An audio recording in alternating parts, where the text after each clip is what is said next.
नमः श्रीवर्धमानाय निर्धूतकलिलात्मने सालोकानां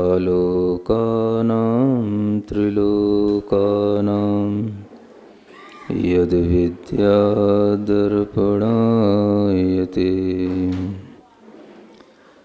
आचार्य समंतभद्र महाराज विरचित रत्नकरंडक श्रावकाचार्य ग्रंथराज में श्रावकों के लिए जो वैयावृत्ति का प्रकरण चल रहा है, उसी वैयावृत्ति के प्रकरण में एक और नया कथन शुरू होता है भगवान जिनेंद्र देव की पूजा करने का। वैयावृत्ति का मतलब सेवा होती है और सेवा के माध्यम से जो हमें मिलता है वो हमारे लिए महत्वपूर्ण होता है।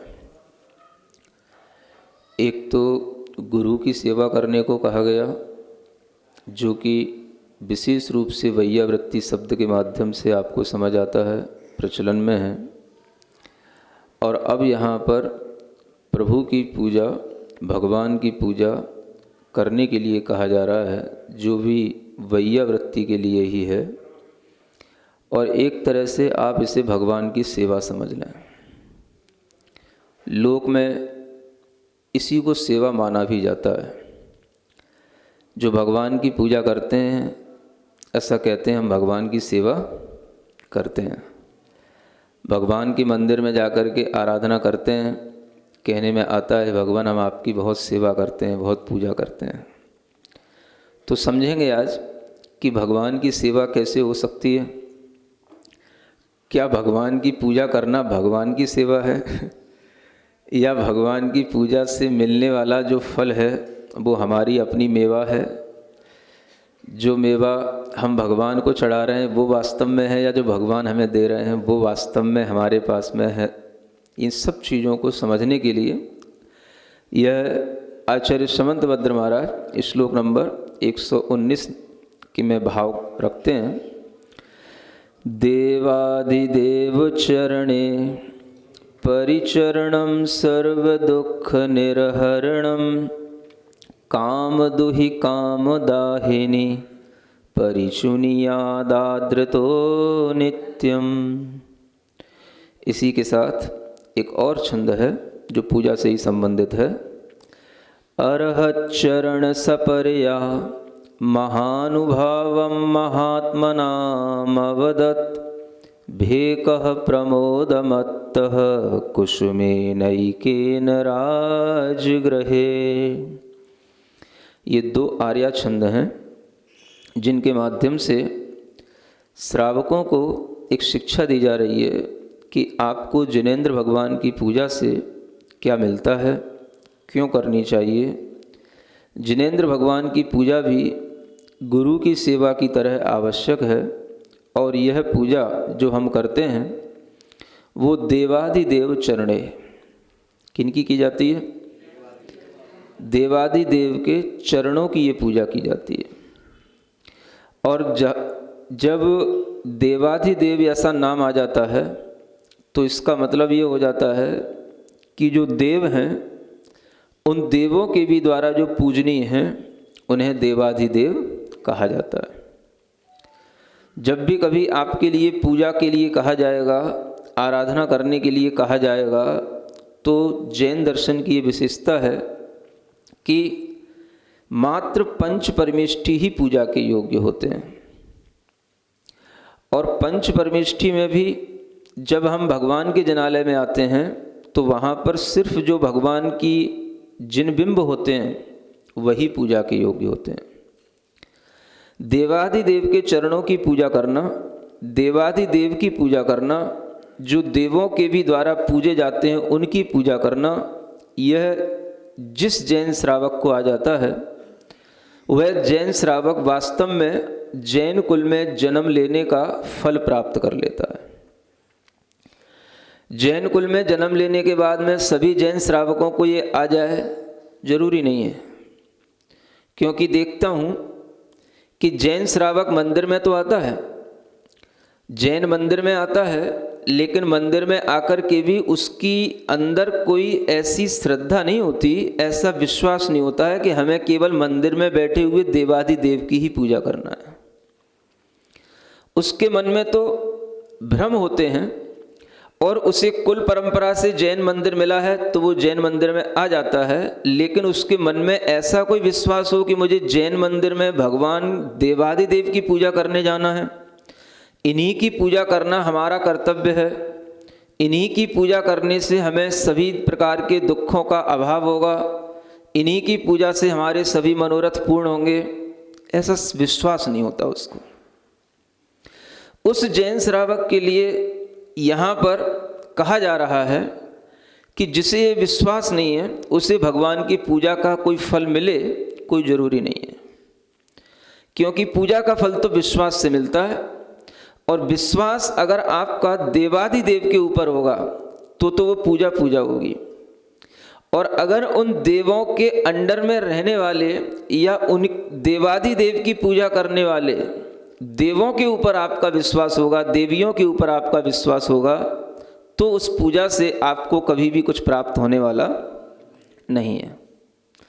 समस्या यह है कि देवाधिदेव को हम जानते नहीं, और देव और देवियों का हमारे लिए बहुत ज़्यादा ज्ञान रहता है, और बहुत ज़्यादा उनकी प्रभावना रहती है, बहुत ज़्यादा उनका आडंबर रहता है। तो मन जो लगता है सबसे पहले, अट्रैक्शन जो आता है वो सबसे पहले वो देव देवियों के प्रति आ जाता है, देवाधिदेव के प्रति नहीं आता, क्योंकि देवाधिदेव तो शांत बैठे हैं, वो तो हाथ पे हाथ रखे बैठे हैं, आंखें नीची करके बैठे हैं, तुम्हें जो करना है सो करो, नहीं करना है सो नहीं करो, उन्हें कोई मतलब ही नहीं है।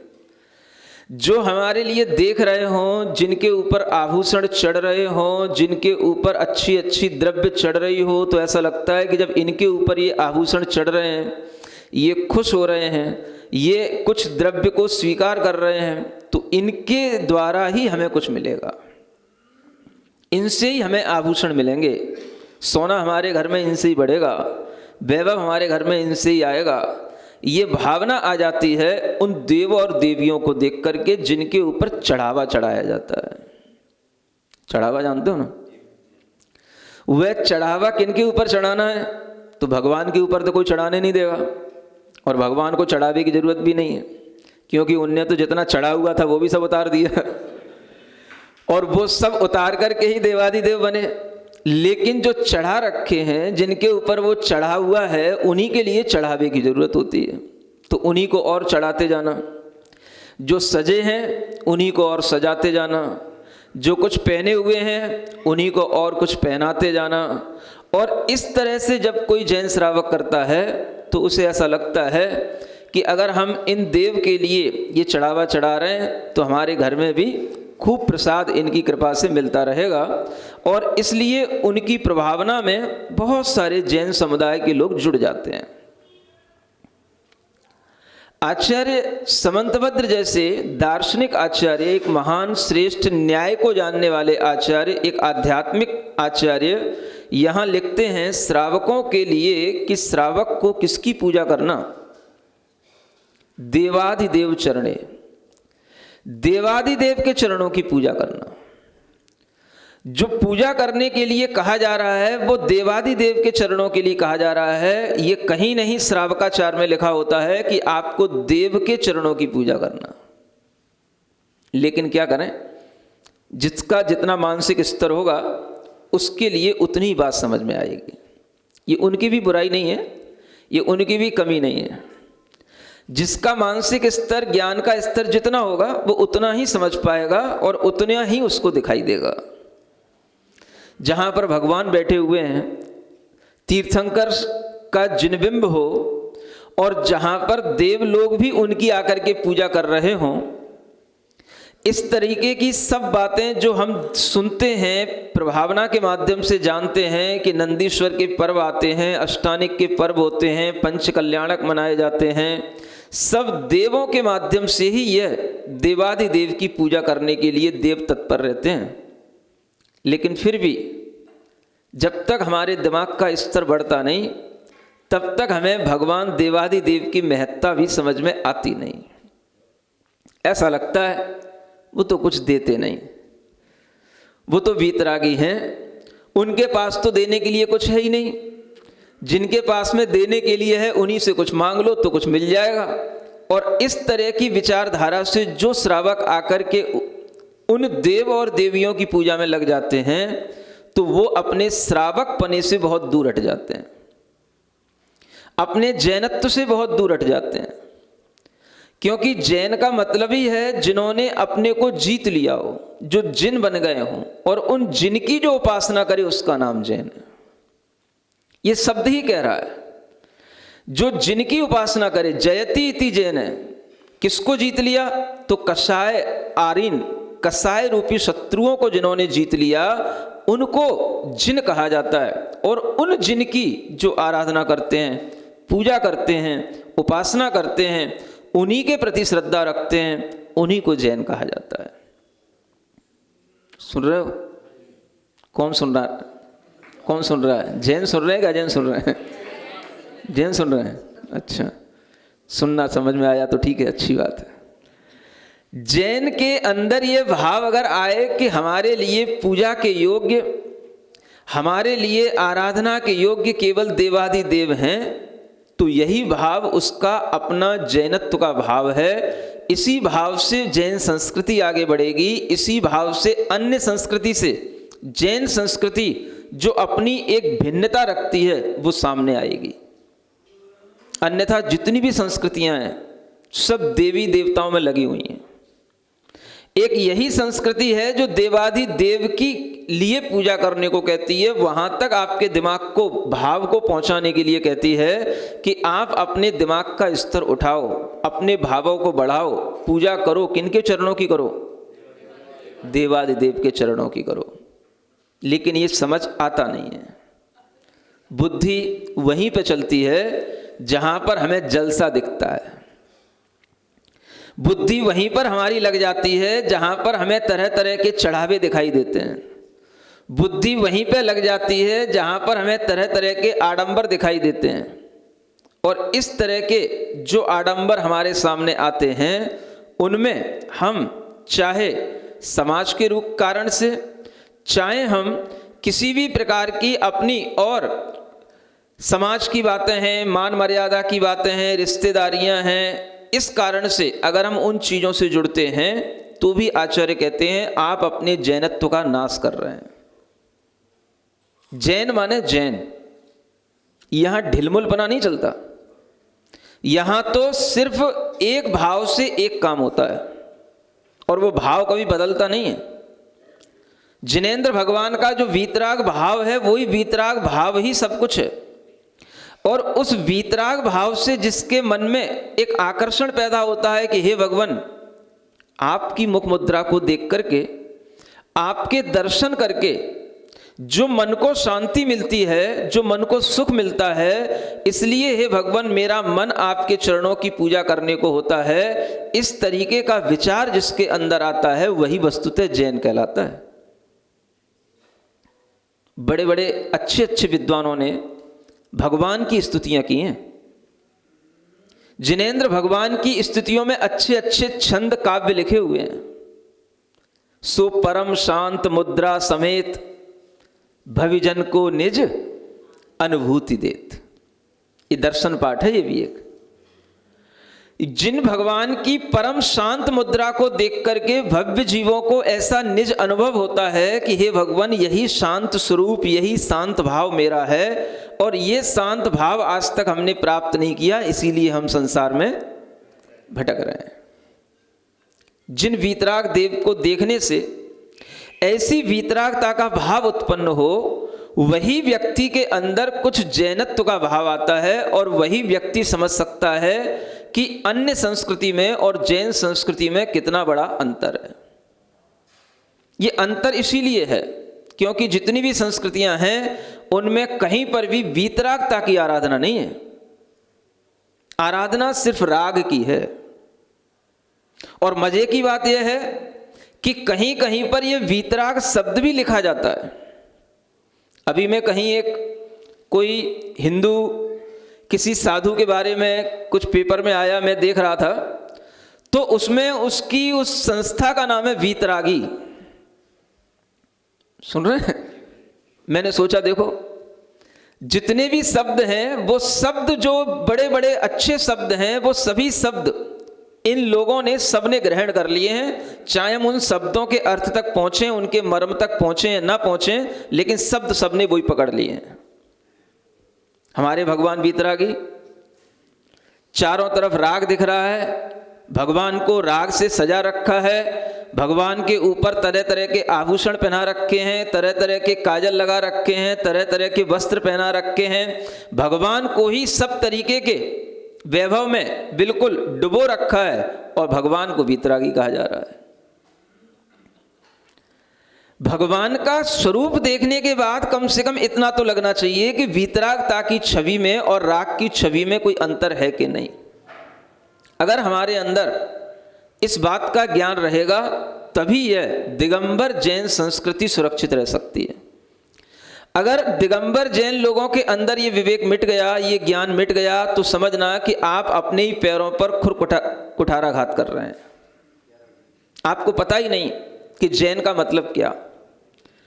जिन देवी देवताओं के अंदर राग भी हैं, द्वेष भी हैं, ईर्ष्या भी है, मात्सर्य भी है, कसाएं भी हैं, मिथ्यात्व भी है, वो सब देवी देवताएं जो आपके सामने किसी भी रूप में आते हैं और आप उन्हें किसी भी रूप में मानते हैं, ये अगर आपके अंदर आराधना के रूप में माने जाते हैं, आप उनकी पूजा करने के लिए महोत्सव करते हैं, तो इससे बढ़कर के अज्ञान जैन समाज का और कुछ नहीं हो सकता है। जैन समाज के द्वारा अपने ही जैनत्व पर कुठाराघात करने का इससे बड़ा कोई दूसरा उपाय नहीं हो सकता है, क्योंकि आपको सिर्फ जैन संस्कृति को आगे बढ़ाना चाहिए। जैन माने जिन्होंने अपनी इंद्रियों को, आत्मा को जीता, और जो इस तरह से विषय कसायों को जीत करके पंच परमेष्ठी के पद पर आसीन हुए, बस वह पंच परमेष्ठी ही आपके लिए केवल पूजा के योग्य हैं, वही केवल धर्म प्रभावना करने के योग्य हैं। उन्हीं की प्रभावना करोगे तो जैनत्व की प्रभावना होगी।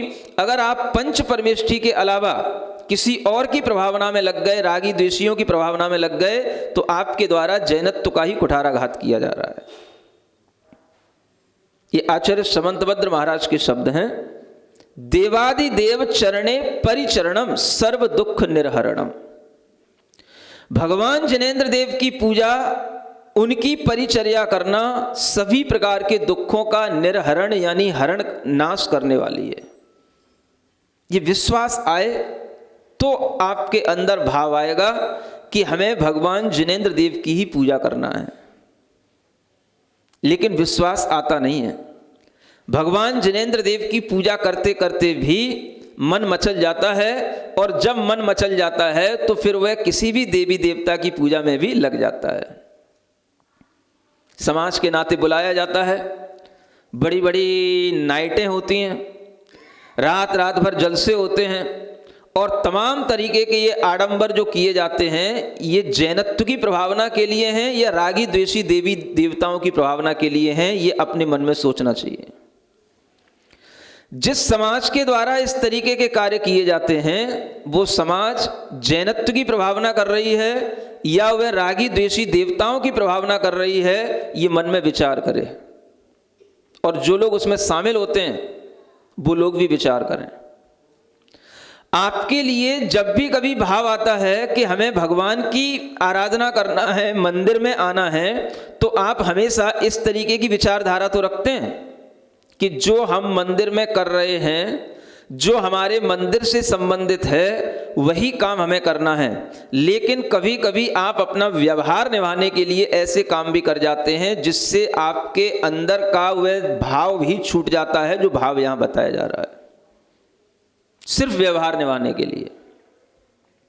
क्योंकि व्यवहार एक ऐसी चीज है, मान लो आपका 10 लोगों का एक परिवार है, अब उस परिवार में एक व्यक्ति का दिमाग फिर गया या एक व्यक्ति का दिमाग का स्तर उतना नहीं है, तो वो अगर मान लो कोई इस तरीके का आयोजन करने लगा, कोई काम करने लगा, तो बाकी के 9 व्यक्तियों को क्या करें महाराज, घर का ही भाई है, घर का ही बेटा है, घर का ही आदमी है, शामिल तो होना पड़ेगा। नहीं होते हैं तो वो कहता है अच्छा तुम मेरे कार्य में नहीं आते हो तो मैं भी तुम्हारे काम में नहीं आऊंगा। समझ आ रहा है?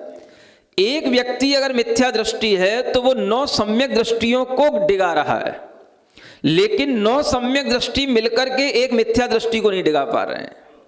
ये पंचम काल है। समझ आ रहा है ना?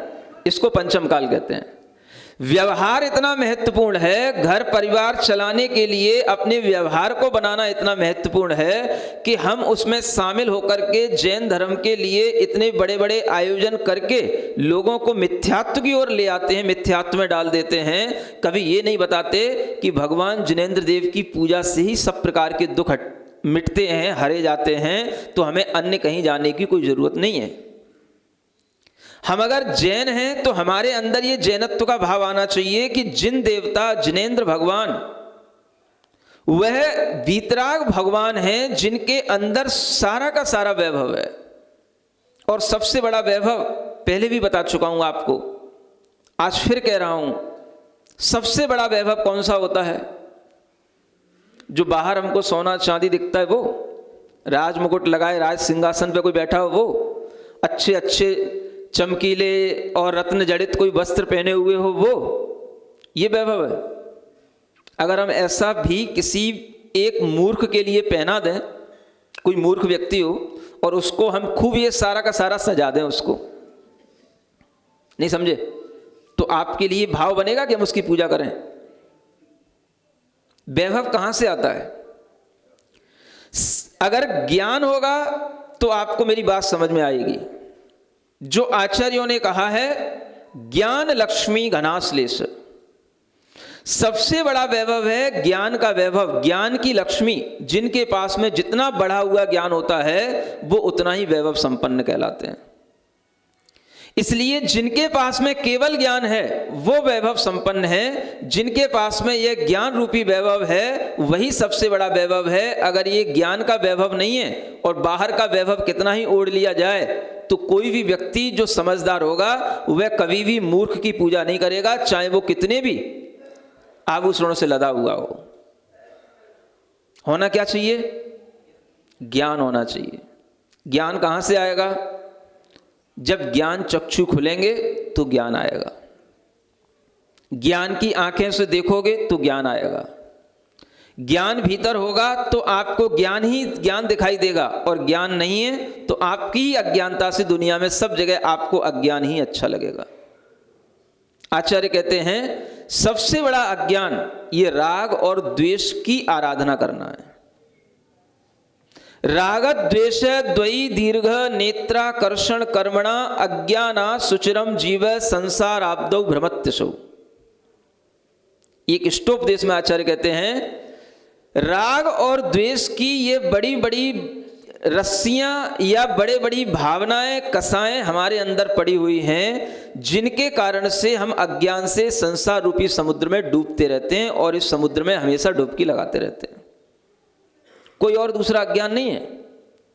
जिन जीवों के अंदर ये राग द्वेष चल रहा है, जो अभी संसारी जीव हैं, जिनकी भी गति एक संसार की ही गति है, उन जीवों के लिए अगर आपको अपने अंदर ऐसा भाव आता है कि ये हमसे बड़े हैं, श्रेष्ठ हैं, ये हमारे लिए पूजा के योग्य हैं, तो ऐसे जीवों की पूजा करने में आचार्य कहते हैं आपका संसार बढ़ेगा, आपको कुछ नहीं मिलेगा।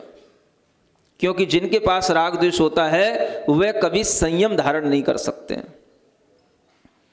राग द्वेष जिनके पास में होता है वह कभी वीतरागता को अंगीकार नहीं कर सकते हैं। राग द्वेष जिनके पास में होगा वह कभी परिग्रह छोड़ नहीं सकते हैं। और जिनके अंदर ये राग द्वेष की पूजा करने का भाव होगा वह व्यक्ति भी कभी भी अपने अंदर के संसार को मिटा नहीं सकते, क्योंकि राग द्वेष ही संसार का कारण है। देवाधिदेव के चरणों की पूजा करना सभी प्रकार के दुखों का नाश करने वाली है, ये बात अपने अंदर बिठा लेना चाहिए। लोगों को ये लगता है कि भगवान तो वीतरागी हैं, उनसे हमें क्या मिलेगा। पूजा तो हम अगर रागी द्वेषी देवताओं की करेंगे तो कम से कम उनसे हमारे लिए कुछ मिलेगा, तो भगवान तो कुछ देते नहीं है। ये सीख लिया है लोगों ने और यही सिखा दिया है। क्या समझ आ रहा है? सही बात है ना? भगवान कुछ देते नहीं हैं। अगर भगवान कुछ नहीं देते हैं तो आपके मन में एक विचार ये आना चाहिए कि भगवान अगर हमें कुछ नहीं देते तो भगवान इतनी बड़ी भगवत सत्ता को कैसे प्राप्त कर लेते हैं, और भगवान के लिए जिनकी हम पूजा कर रहे हैं वो भगवान की पूजा क्यों करते हैं? नहीं समझ आया? जिनकी हम पूजा कर रहे हैं, मान लो आप अगर रागी द्वेषी देवी देवताओं की पूजा कर रहे हैं और वो भी अगर भगवान की पूजा कर रहे हैं, तो वो किसके लिए भगवान की पूजा कर रहे हैं? एक दिमाग इस तरह का तो लगाओ कम से कम। अगर उन्हें भगवान की पूजा से कुछ मिल रहा है तो वो भगवान की पूजा कर रहे होंगे, और अगर उन्हें भगवान की पूजा से कुछ नहीं मिल रहा है तो वो भगवान की पूजा क्यों कर रहे हैं? और आप जिनकी पूजा कर रहे हैं वो भगवान के भक्त क्यों हैं? वो भगवान की पूजा क्यों कर रहे हैं? और आप जिनकी पूजा कर रहे हैं, क्या आप डायरेक्ट उनकी पूजा नहीं कर सकते जिनकी वो पूजा कर रहे हैं? इतनी दिमाग में नसेनी नहीं लग सकती? नसेनी जानते हो ना, सीढ़ी, कि अगर हमारे पास में डायरेक्ट वहां तक पहुंचने का रास्ता है तो हम बीच में किसी को मीडिएटर क्यों बनाएं? क्या मीडिएटर बनाए बिना हम डायरेक्ट उस भगवान के पास में नहीं पहुंच पाते हैं क्या? क्या ऐसा मना किया गया है कि आप बिना हमसे परमिशन लिए वहां पर आपको एंट्री नहीं मिलेगी? क्या है? ऐसा तो कुछ नहीं है ना। जब आपका संबंध डायरेक्ट भगवान से जोड़ा जाता है, डायरेक्ट भक्त का संबंध भगवान से जुड़ रहा है, तो भक्त को इस बात की खुशी होनी चाहिए कि मेरा संबंध डायरेक्ट भगवान से जोड़ने वाले भी वही दिगंबर वीतरागी गुरु हैं जो हमें वीतराग भगवान से जोड़ रहे हैं। बाकी सब तो रागी द्वेषी हैं जो हमें बीच में और कहीं से ले जाकर के भगवान से जोड़ने की कोशिश कर रहे हैं। एक वीतराग भगवान से जोड़ने की भावना किस में आएगी? जो वीतरागता के मार्ग पर चल रहा होगा और जो वीतरागता की महत्ता को समझ रहा होगा, वही ये चाहेगा कि ये सभी लोग भी वीतरागता से ही जुड़ें। और जिसके अंदर भी राग होगा और बाहर से वीतराग होगा तो वो सबको भी राग में जोड़ेगा। समझ में आ रहा है? अब राग दो प्रकार का हो गया, एक अंदर का राग, एक बाहर का राग। बाहर का राग तो चलो दिखाई देता है, कपड़े हैं, आभूषण हैं। अब किसी ने आभूषण उतार दिए, कपड़े उतार दिए, बाहर का राग छोड़ दिया, भीतर राग अभी भी है, तो वो राग कैसे दिखाई देगा? वो राग इसी रूप में दिखाई देगा, जिसके अंदर राग होगा वो यही कहेगा कि हमें राग की ही आराधना करने के लिए इन रागियों को रागी से जोड़ना है। उसका राग इस तरीके से दिखाई देगा। जो भीतर से भी वीतराग होगा वो हमेशा आपको वीतराग से ही जोड़ेगा, वीतराग भगवान से जोड़ेगा। वो हमेशा यही कहेगा कि आपको वीतराग भगवान के पास डायरेक्ट आना है, बीच में किसी के पास नहीं जाना है, क्योंकि उसके पास में ताकत है। उसे खुद वीतरागता का महत्व पता है। वो खुद जानता है कि वीतराग के माध्यम से ही इस तरीके की शक्ति आती है जो शक्ति कभी राग की आराधना करने से नहीं आ सकती है। तो जो आपको वीतरागता से जोड़ रहा है, पंच परमेष्ठी में जो आचार्य, उपाध्याय और साधु ये तीन हैं, ये भी वही वीतरागी कहलाएंगे जो आपको वीतरागता से जोड़ेंगे। अगर ये भी आपको कहीं राग से जोड़ रहे हैं तो ये भी रागी कहलाएंगे। ये पंच परमेष्ठी में आने वाले नहीं है, ये वीतरागी नहीं है, ये ध्यान रखना। क्या सुन रहे हो? बाहर से भले ही दिगंबर हो, लेकिन अगर आपको ये राग से जोड़ रहे हैं तो ये सरागी हैं, ये वीतराग नहीं है। वीतरागता की पहचान यही है भीतर से कि एक ही भाव होना चाहिए और एक ही प्रकार की हमारे अंदर स्तुति करने की भावना आनी चाहिए। सिर्फ एक भाव कि हमें वीतराग भगवान की ही आराधना करना है। और ये भाव अगर आपके अंदर आएगा तो ही आपको ये भाव आएगा कि इस भावना से ही हमें सब कुछ मिलेगा। आचार्य समंतभद्र महाराज कहते हैं, काम दुही काम दाहिनी। जानते हो भगवान की चर्या, परिचर्या या पूजा से हमें क्या क्या लाभ होते हैं? सभी प्रकार के दुखों का नाश कहाँ होगा? भगवान के चरणों की पूजा से होगा। किसी देवी देवता के चरणों की पूजा से कभी नहीं हुआ। सभी प्रकार के इच्छाओं की पूर्ति काम दुही कहा जा रहा है। जो काम आपके अंदर है, माने जो मनोरथ हैं आपके अंदर, जो आपकी अभिलाषाएं हैं, जो आपकी डिजायर्स हैं, वो सब फुलफिल होंगी, सब मनोकामना पूर्ण होंगी। कहाँ? भगवान के चरणों की पूजा से। विश्वास के साथ में अगर आपके अंदर ये भाव आएगा, तभी आप हमेशा ये भाव रखेंगे कि हमें भगवान के चरणों की पूजा के अलावा और किसी के चरणों की पूजा नहीं करना। इच्छाओं की पूर्ति करने के लिए ये भगवान के चरण हैं। और काम दाहिनी यानी अंदर अनेक प्रकार की जो सांसारिक इच्छाएं होती हैं, उनका जो लोग नाश करना चाहते हैं, उनके लिए ये काम दाहिनी भी हैं। दोनों प्रकार की चीजें हैं। यहां पर सुन रहे हैं? दो चीजें दी हैं, काम दुही और काम दाहिनी। अगर आपके अंदर संसार की इच्छा है, चलो तुम्हें सभी संसार की इच्छाओं की पूर्ति होगी, भगवान के चरणों की पूजा करो। और अगर तुम्हारे अंदर यह इच्छा है कि हमें कोई भगवान से इच्छा नहीं है, हमें कोई संसार की चीजें नहीं चाहिए, हमें तो अपना संसार मिटाना है, तो भी आपको भगवान के चरणों की पूजा करना है, क्योंकि वो चरण वीतरागी हैं। और जो वीतराग होता है उसी में यह शक्ति होती है कि जो जिसकी इच्छा हो वो ले ले।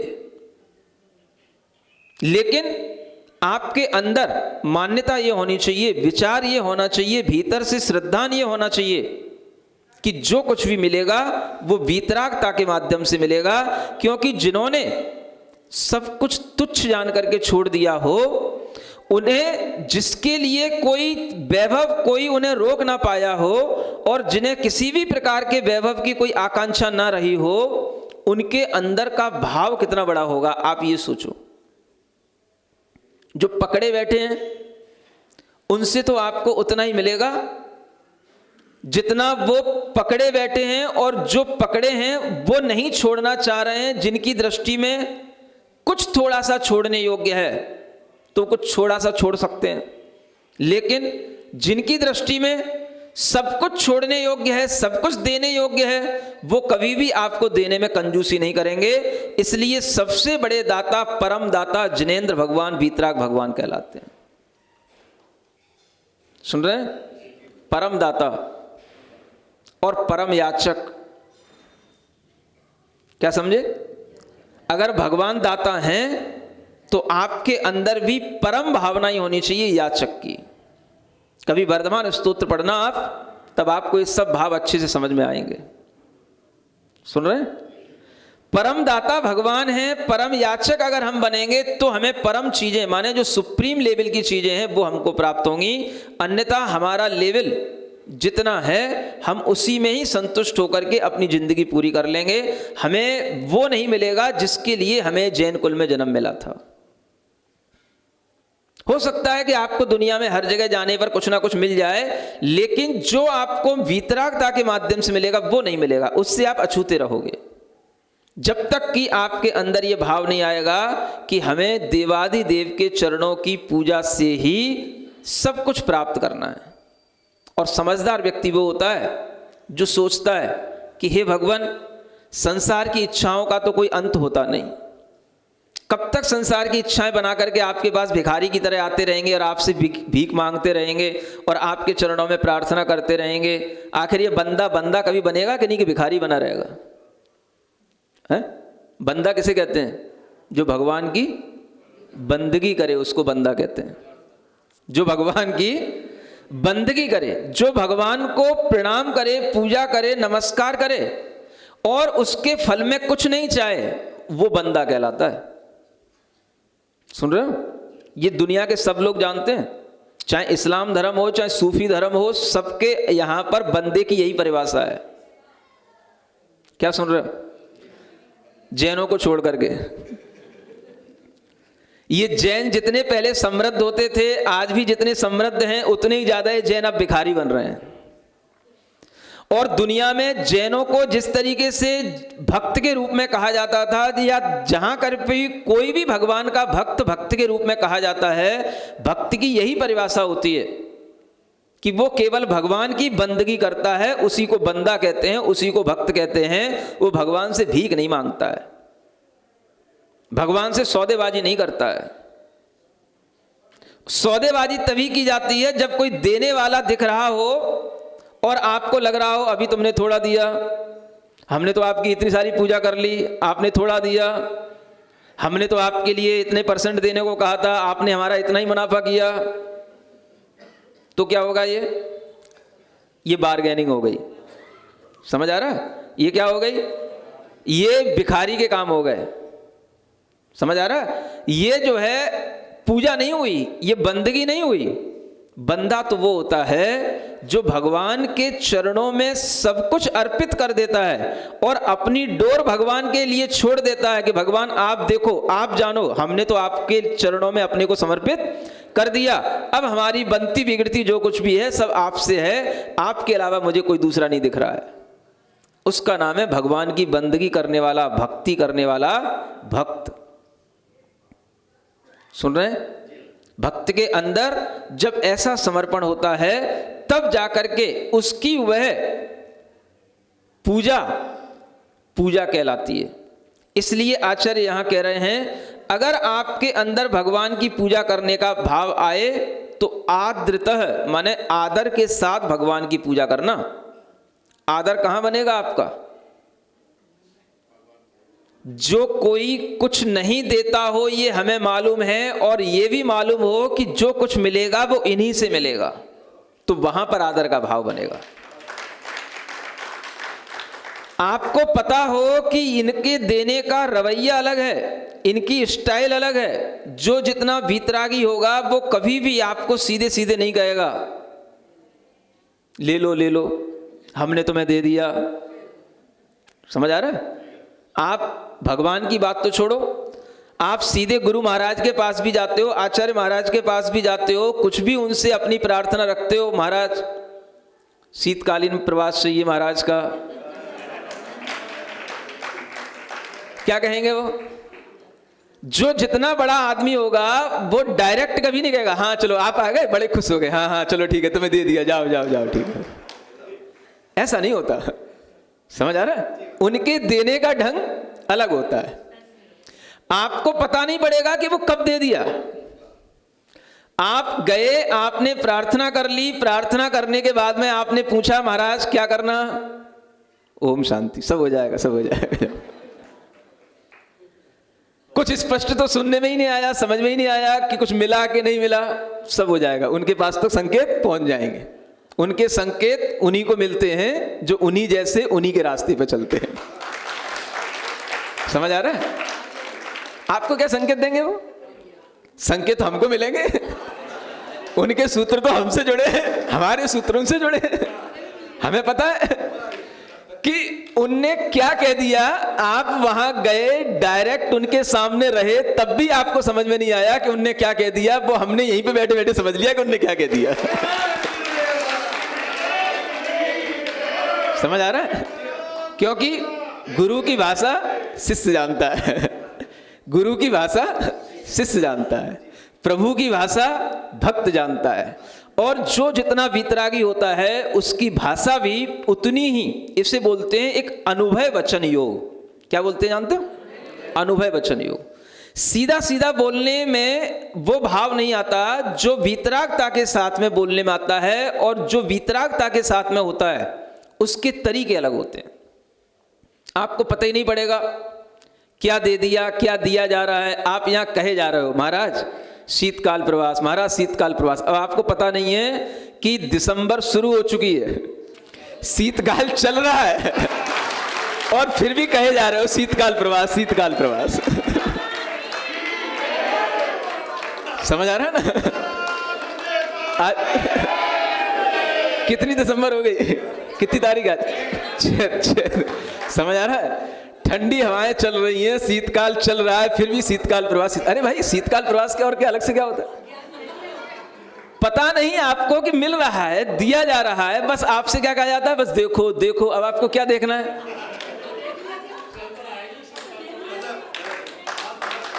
ये देने वाले की भाषा अलग होती है। समझ आ रहा है? एक आपके दर पर कोई भिखारी आता है, आप उसके लिए तुरंत जो मांगा 2 रोटी दे दे, आपने 2 रोटी दे दी, वो तो भिखारी की बात हो गई। समझ आ रहा है? एक व्यक्ति आपके द्वार पर चंदा लेने आता है, समझ आ रहा है? उसने कहा भाई 1000 रुपये की रसीद कटा दो, आपने चलो कही ठीक है 1000 रुपये की रसीद कटा दी। अब अगर कोई व्यक्ति उससे भी बड़ा आपके द्वार पर कोई मांगने आता है और आप उसे देना चाहते हैं, तो वह सीधा सीधा अगर मांगने आया है तो सीधा सीधा एक बार में आप उसकी रसीद कभी नहीं कटाएंगे। समझ आ रहा है? 1000 रुपये दिए जा सकते हैं, 100 रुपये दिए जा सकते हैं, 2 रोटियां दी जा सकती हैं, लेकिन अगर किसी को आपको अपनी संपत्ति देना हो, क्या समझ आ रहा है? अगर आप किसी को अपना सब कुछ देना चाहते हो तो आप क्या सोचोगे? एक सोचने की बात है, आप क्या सोचोगे? जो व्यक्ति मांगता रहता है, आप देखना उसके प्रति आपकी भावना इतनी अच्छी नहीं बनेगी। जो व्यक्ति केवल सेवा कर रहा है, मांग कुछ नहीं रहा है, आप उसके बारे में सोचोगे, चाहे भले ही आपके 2 लड़के क्यों ना हो। दूसरे का उदाहरण छोड़ो, आप एज्यूम करो आपके 2 लड़के हैं। एक लड़का आपसे मांगता रहता है, हमेशा आपकी चाबी की ओर ध्यान रखता है, हमेशा आपकी संपत्ति के कागजों की ओर ध्यान रखता है, और एक लड़का मान लो केवल कुछ नहीं चाहता, उसे पता ही नहीं हमारे बाप के पास कितनी संपत्ति है, केवल पिताजी की सेवा करना है, सेवा कर रहा है। जब आपके मन में भाव आएगा कि मैं अपनी संपत्ति दूं, किसे दोगे आप बताओ? चलो मैं भगवान तो छोड़ो, आप ही से पूछ रहा हूं, अगर थोड़ी बहुत अकल हो तो मुझसे बात करना। हाँ, क्या समझ में आ रहा है बताओ? आपके मन में भाव क्या आएगा?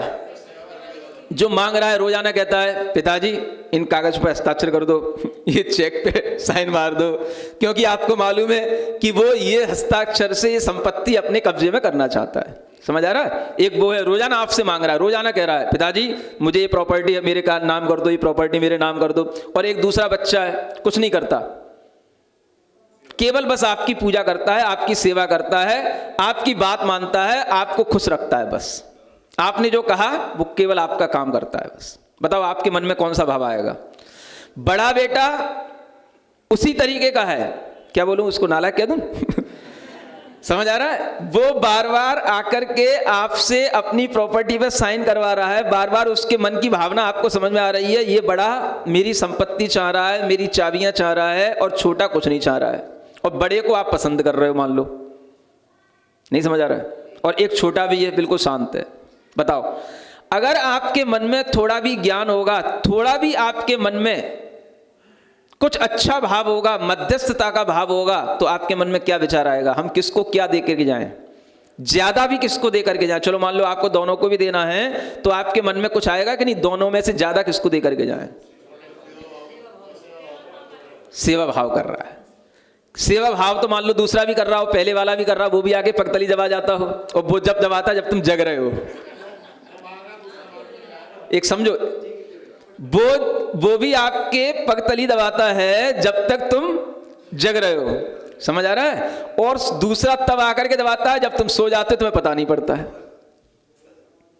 बताओ, सेवा तो दोनों कर रहे हैं, अब क्या करोगे? सोच लो।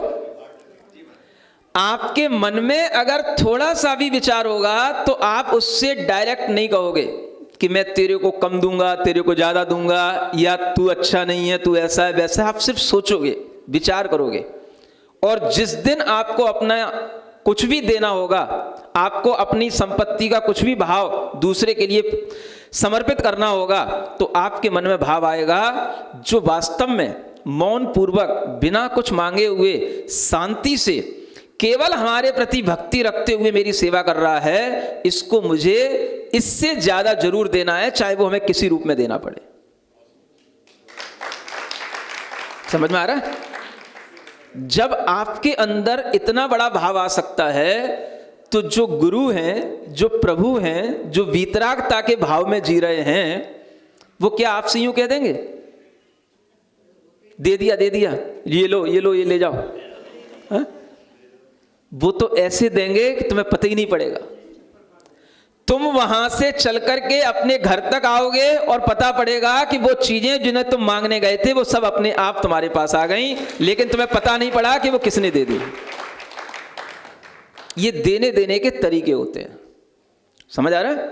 जो डायरेक्ट दिया जाता है और जो डायरेक्ट देने वाले होते हैं, वो देने वाले भी बहुत बड़े नहीं होते हैं, छोटे लोग होंगे तो दिखा करके देंगे, बता करके देंगे, और जो बड़े लोग होंगे वो बिना दिखाए बिना बताए दे देंगे, और फिर आप कहोगे आपकी कृपा से मिल गया, तो भी वो यूं नहीं कहेंगे हाँ, तब भी वो शांत रह जाएंगे, मुस्कुराएंगे, समझेंगे कि चलो कम से कम इसको पता तो पड़ गया कि इनकी कृपा से मिल गया। समझ आ रहा है? क्योंकि उन्हें क्या चाहिए? उन्हें यही चाहिए कि तुम्हें ये ज्ञान मिल जाए कि ये कहां से मिल रहा है। उन्हें ये नहीं चाहिए कि तुम हमारे गीत गाओ कि हमने तुम्हें दे दिया, हमने तुम्हें दे दिया। समझ आ रहा है? तो जो सरागी होते हैं, जो छोटे देवी देवता होते हैं, वो तो अपने गीत गवाने में मजा लेते हैं, और जो बड़े होते हैं उन्हें कभी से नहीं सोचना है कि तुम हमारे गीत गाओ, उन्हें मतलब ही नहीं है। अगर गीत गाओगे तो मिलेगा, और नहीं गाओगे नहीं मिलेगा। वो तो अपने आप लेने वाली चीज है, आपको केवल भक्ति करना है, तो भक्ति का भाव आपके अंदर इस रूप में आना चाहिए कि हमारा आदर कहां है, आदर किसका करना है, रेस्पेक्ट किसका करना है। जो हमसे ज्यादा बड़े हों, और बड़े उस सेंस में कि जो केवल बाहर से बड़े ना दिख रहे हों, भीतर से भी बड़े हों। बाहर से बहुत सारा चढ़ावा चढ़ा हुआ है, बहुत सारा पहनावा है, इसका नाम बड़ा नहीं है, ये तो कोई भी राजा पहन लेगा। भीतर से बड़े होने का भाव यह है कि जो हमारी छोटी मोटी भावना में इस तरीके से बह नहीं जाता कि हमने अगर पूजा की तो बड़े खुश हो गए, और पूजा नहीं की वो आया नहीं, 15 दिन हो गए, वो वाला बंदा कहाँ गया? अच्छा, जो उसको पहले मेरी पूजा से मिल गया था उसमें मस्त हो गया, अब मुझको भूल गया, चलो ठीक है देखता हूं उसको। ये भाव किस में आएगा? जो रागी होंगे, द्वेषी होंगे। रागी द्वेषी की यही पहचान है। आपके अंदर अगर उनके प्रति आदर का भाव आया, और उनके अंदर भी ये भाव आ गया कि ये हमारी आदर करता है, तो ये उनके अंदर का राग होगा, और राग के कारण से वो क्या कहेंगे? ये हमारे लिए अच्छा है। और जिस दिन आप उनको भूल गए, या आप कहीं किसी दूसरे देवता के चक्कर में पड़ गए, तो वो क्या करेंगे? अच्छा, ये मुझे छोड़ के वहां चला गया। अब देवता तो दुनिया में हजारों हैं, और आपका मन अगर एक जगह नहीं टिका हुआ है वीतरागता में, तो रागी देवी देवता तो हजारों हैं, और वीतरागता का देवता केवल एक ही प्रकार का है। नहीं समझे? रागियों के तो प्रकार लाखों हैं, हजारों हैं, और वीतरागता का प्रकार भेद, वो केवल only single one kind of वीतराग देवता। समझ आ रहा है? वो 1000 टाइप का नहीं है, वो केवल एक प्रकार का है। तो जब आपका मन एक में नहीं टिका, एक से आपका काम नहीं टिका, तो दूसरे पे जाएगा, दूसरे पे नहीं टिका तीसरे पे जाएगा। समझ आ रहा है? फिर क्या होगा? एक को आपने प्रसन्न किया, उसकी प्रसन्नता से आपके लिए कुछ नहीं मिला, और वो अगर आपके लिए द्वेषी बन गया, तो आपके लिए जो मिल रहा है वो उसमें भी व्यवधान डाल देगा। समझ आ रहा है? इसलिए कहते हैं भूतों की, पुलिस वालों की और रागी देवी देवताओं की, इनकी कभी दोस्ती नहीं करना। किनकी? सुन लो पहले, भूतों की, पुलिस वालों की और रागी देवी देवताओं की कभी दोस्ती मत करना। क्या होता है? इनकी दोस्ती में भी नुकसान है, इनकी दुश्मनी में भी नुकसान है। समझ आ रहा है? तो क्या करना? इनसे मध्यस्थ रहना।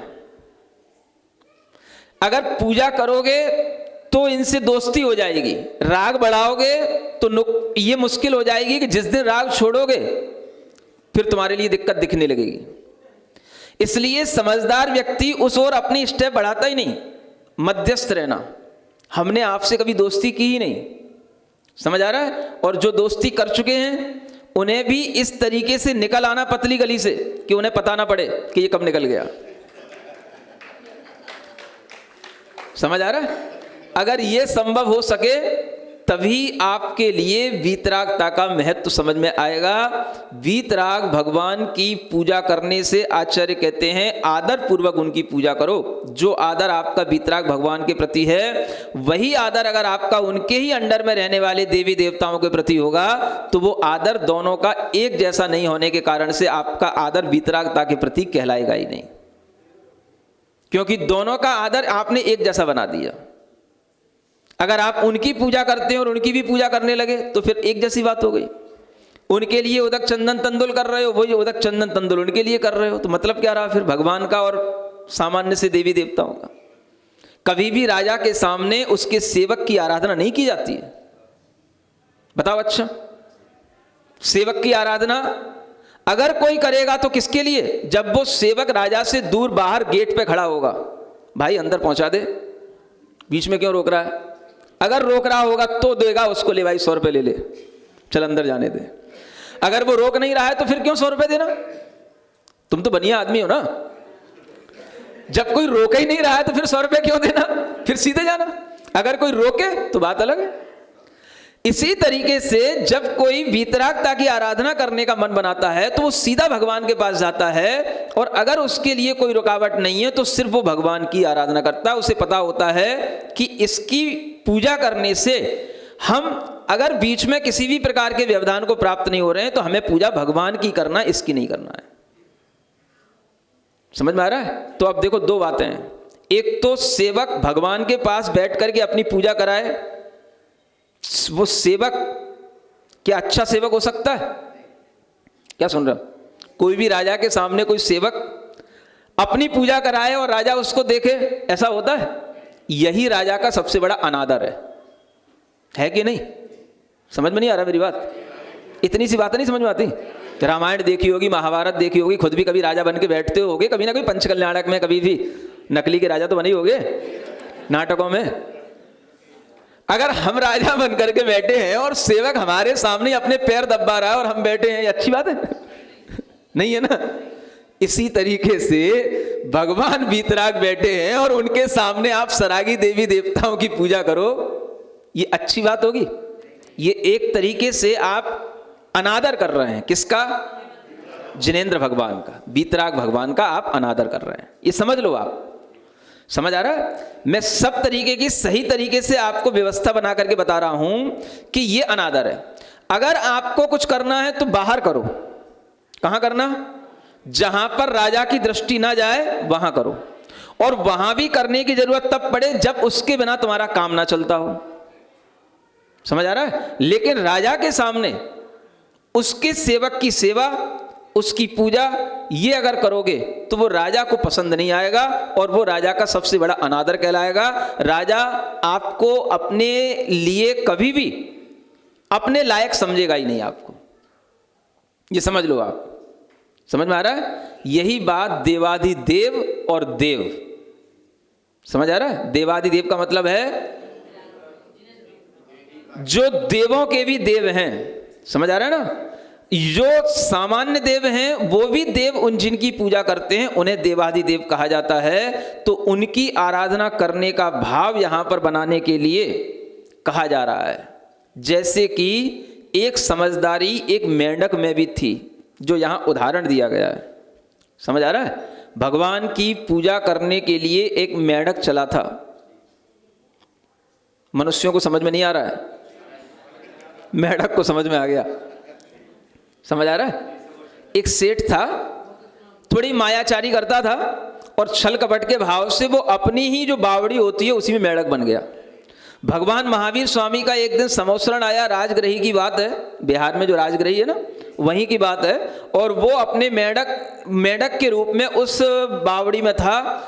चारों ओर समाचार मिला, हल्ला होने लगा, भगवान का समोसरण आया है, सभी नर नारी जाने लगे भगवान की पूजा करने के लिए। मेंढक भी संगी पंचेंद्रिय होता है, उसने भी कान से अपने सुन लिया और उसको भी समझ में आ गया कि भगवान की पूजा करने जा रहे हैं। वो भगवान की पूजा करने के लिए चल दिया और उसने अपने मुंह में जो वहां पर एक बावड़ी में कली, एक पंखुड़ी थी, वो अपने मुंह में लगाई और फुदक फुदक के चलने लगा। रास्ते में जाते हुए क्या हुआ? राजा श्रेणिक जो अपने ठाट बाट से सब प्रजा के साथ में जा रहा था, हाथी घोड़े पालकी सब उसके साथ में थे, और वह हाथी के पैर के नीचे वो मेंढक आ गया, मर गया। भाव किसके लिए जा रहा था? पूजा के लिए जा रहा था। सुन रहे? अब देखो, पूजा किसकी करने जा रहा था? किसकी? देवाधिदेव की। समझ आ रहा है? देवादिदेव की पूजा के भाव से मर गया और मरते ही वह जाकर के स्वर्ग में देव बन गया और देव बनकर के एक अंतर मुहूर्त में ही तैयार होकर के देखने लगा, मैं यहाँ कहाँ आ गया, ये कहाँ से मेरे को देवत्व प्राप्त हो गया।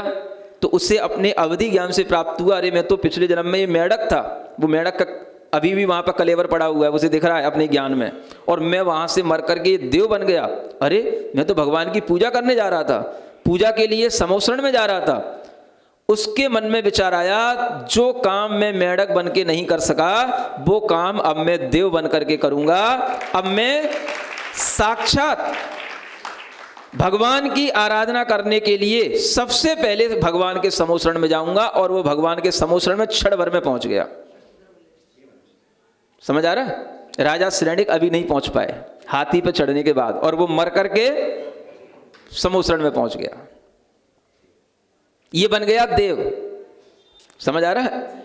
एक मेढक भी भगवान की पूजा के भाव से देव बन सकता है, तो तुम तो मेढ़ों के भी मेढ़े हो।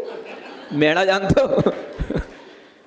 मेढ़ा, हाँ, जो काले रंग के होते हैं, बड़े बड़े पशु टाइप के होते हैं, जिन्हें कितना ही कुछ मारो कुछ करो ढीठ होते हैं, जो कीचड़ में पड़े रहते हैं, जिन्हें कुछ भी समझाओ समझ नहीं आता, उनको क्या बोलते हैं? समझ आ रहा है? कुछ नहीं समझोगे, मुझे पता है। मैं भले ये घंटा गला खराब कर लिया हूं, लेकिन तुम्हें कुछ नहीं समझ में आने वाला, मुझे पता है। मुझे फिर भी क्या करूं, करना मुझे वही है जो मुझे करना है। समझ आ रहा है? तुमसे कोई अपेक्षा की ही नहीं जा सकती, क्योंकि मुझे मालूम है जिस तारीख को दिसंबर में जिस दिन यहां पर जलसा होगा, तुम सब वही काम करोगे जिस काम के लिए यहां मना किया जा रहा है। समझ आ रहा है? तुम्हें कुछ नहीं है, मुझे पता है तुम्हारे अंदर कोई श्रद्धा नहीं, कोई भक्ति नहीं, मुझे सब पता है। लेकिन फिर भी भगवान के दरबार में बैठा हूं तो भगवान की वाणी बोलूंगा, भगवान के ही बारे में मुझे बताना पड़ेगा, मुझे वही बताना पड़ेगा जो सच है। समझ आ रहा है? मैं वही बोलूंगा जो सच है, सच के सिवा कुछ नहीं कहूंगा। बस अब आपको चाहे समझ में आए चाहे ना आए, लेकिन हमें तो सच बोलना है। समझ आ रहा है? हमें आपसे अपेक्षा भी नहीं है। हमें क्या करना है, जब भगवान वीतरागी हैं, उन्हें जब आपको इस संसार से निकालने की नहीं पड़ी तो मैं ही क्यों निकालूं? उनने उपदेश दिया तो मैं ही उपदेश दे रहा हूं, बस उपदेश ही दे रहा हूं। समझ आ रहा है? और मुझे इससे ज्यादा कुछ करना नहीं। आपके पास बुद्धि हो तो आप समझना, एक मेढक भी भगवान की पूजा के भाव लिए जा रहा है, वो भी मर करके देव बन जाता है और देव बन करके फिर भगवान के समोसरण में भगवान की पूजा करता है। क्या आप उस देव की पूजा करने लगोगे जो देव मेढक बन गया? इसलिए कि देखो, मेढक था, देव बन गया, और देव के विमानों में देव के जो ध्वजाएं हैं उसमें मेढक का चिन्ह लगा हुआ है। इसलिए हमें भी मेढक की पूजा करनी चाहिए, क्योंकि मेढक जो है अपने आप में देवों का एक विशेष चिन्ह है। ऐसे भी लोग होते हैं तो मेढक की पूजा करने लग जाते हैं। समझ आ रहा है? अगर आपसे किसी ने कह दिया हो ये वही मेढक है, ये वही स्थान है जहां से मर करके देव बना है, तो वो ही स्थान आपके लिए बहुत बड़ा पूज्य स्थान हो जाएगा। आप जैसे लोग तो उसी स्थान की पूजा करने लग जाओगे। समझ आ रहा है? इतनी अगर आप में बुद्धि है तो फिर आपकी बुद्धि का विकास इस पंचम काल में अगर हमारे प्रवचन से नहीं हो पाया तो मैं कहता हूं इस पंचम काल में अब किसी के प्रवचन से नहीं हो सकेगा। इस पंचम काल में तो नहीं होने वाला। अब आगे तुम्हें कहीं कोई जन्म मिल जाए, कोई दूसरे गुरु मिल जाए, कोई दूसरा कोई तीर्थंकर मिल जाए तो भले ही हो जाए, इस जन्म में नहीं होने वाला। अगर तुम्हें इतना समझाने के बाद समझ में नहीं आया तो। समझ में आ रहा है? आपके मन में ये भाव आना चाहिए कि हम जो सीख रहे हैं वो उन आचार्यों की वाणी से सीख रहे हैं जो आचार्य समंत भद्र, समझ आ रहा है, जिन्होंने पत्थर में चंद्रप्रभु भगवान को प्रकट कर दिया था, ये वो आचार्य समंत भद्र महाराज हैं जिनकी पूजा में इतने दम था। समझ आ रहा है? जिन्होंने पत्थर में चंद्रप्रभु भगवान की प्रतिमा प्रकट कर दी थी। आज भी वो स्थान बनारस में स्थित है, तुम्हें नहीं दिखता। समझ आ रहा है? मैंने देखा वो स्थान जहां पर लिखा हुआ है आज भी समंत भद्र, और वहां पर लिखा हुआ है महादेव का मंदिर, और समंत भद्र का नाम भी लिखा हुआ है। जब मैं गया था आज से कम 2008 की बात होगी। समझ आ रहा है? उस समय वो सब लिखा हुआ था। अब आज तक वो लिखा हुआ है कि नहीं लिखा हुआ है, कि पुत गया नहीं मालूम। आपके मन में भाव आना चाहिए कि ऐसे वीतरागी आचार्यों के अंदर इतनी शक्ति थी कि पत्थर से भगवान प्रकट कर सकते हैं, मूर्ति निकाल सकते हैं, तो समझो इससे बड़ी भगवान की भक्ति का चमत्कार और क्या चाहिए तुम्हें।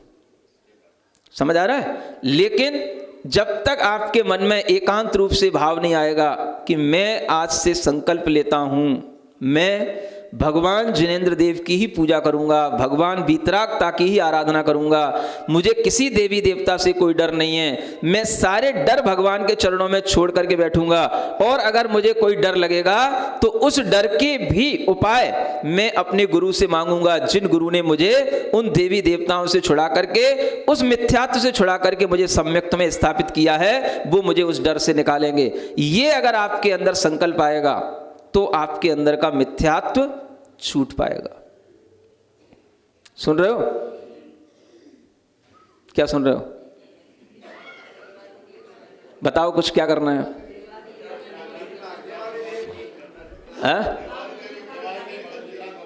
बूढ़े भी बैठे हैं, बड़े भी बैठे हैं, बच्चे भी बैठे हैं। किन के मन में भाव आ रहा है कि आज मुझे संकल्प लेना है? चलो पूछे ही लेता हूं। सब है? पक्का? चलो ठीक है, इसका मतलब है मेरा बोलना, प्रवचन करना सार्थक हो गया। बोलो महावीर भगवान की।